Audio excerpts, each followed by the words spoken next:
آپ کو یہ امتحان کسی بھی طرح پاس کرنا پڑے گا۔ مجھے کسی بھی طرح ایک نیا موبائل چاہیے۔ آپ کو کسی بھی طرح اس مسئلے کو سلجھانا پڑے گا۔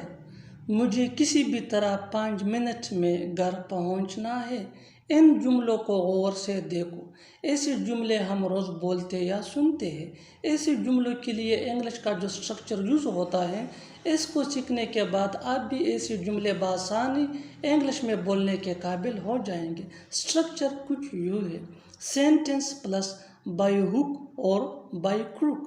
Sentence plus by hook or by کروک۔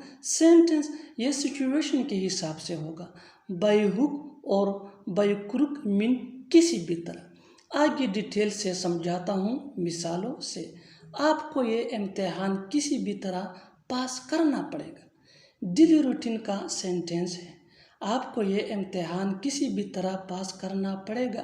You will have to pass this exam by hook or by crook.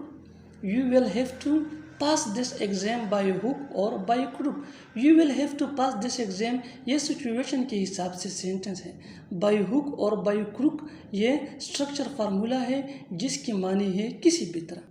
مجھے کسی بھی طرح ایک نیا موبائل چاہیے۔ مجھے کسی بھی طرح ایک نیا موبائل چاہیے۔ I want to get a new mobile by hook or by crook. I want to get a new mobile by hook or by crook. آپ کو کسی بھی طرح اس مسئلے کو سلجھانا پڑے گا۔ آپ کو کسی بھی طرح اس مسئلے کو سلجھانا پڑے گا۔ You have to fix this problem by hook or by crook. You have to fix this problem by hook or by crook. مجھے کسی بھی طرح 5 منٹ میں گھر پہنچنا ہے۔ مجھے کسی بھی طرح 5 منٹ میں گھر پہنچنا ہے۔ I have to reach home in 5 minutes by hook or by crook. I have to reach home in 5 minutes by hook or by crook.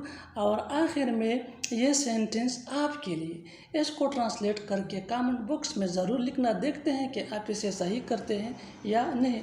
تمہیں کسی بھی طرح یہاں آنا پڑے گا۔ تمہیں کسی بھی طرح یہاں آنا پڑے گا۔ Subscribe English page for more advance English sentence structure. Thanks ماننا۔